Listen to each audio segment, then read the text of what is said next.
بسم اللہ الرحمن الرحیم۔ السلام علیکم دوستو۔ ایک بزرگ کا واقعہ ہے کہ انہوں نے ایک مرتبہ سفر کرنا تھا۔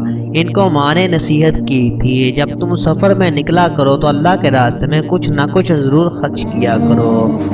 ایک روز سفر کے دوران وہ بزرگ کھانا کھانے بیٹھے تو ایک سائل آپ کے پاس آیا۔ انہوں نے اپنی روٹی سائل کو دے دی اور اپنا سفر جاری رکھا۔ راستے میں انہوں نے دیکھا کہ ایک سانپ ہے، اس کے اوپر ان کا پاؤں پڑا۔ وہ بڑے پریشان ہوئے کہیں ڈس نہ لے۔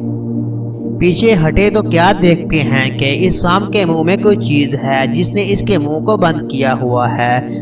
وہ بڑے حیران ہوئے کہ اس کے منہ میں کیا چیز پھنسی ہوئی ہے۔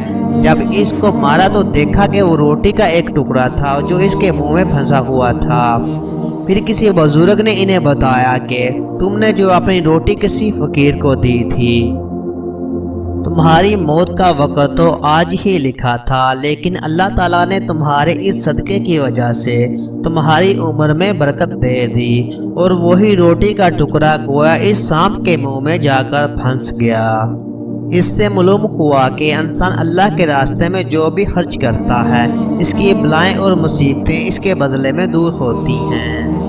اردو کتاب پہ آج کے لیے اتنا ہی۔ مزید نئی آنے والی ویڈیوز دیکھنے کے لیے اردو کتاب کو سبسکرائب کریں۔ شکریہ، اللہ حافظ۔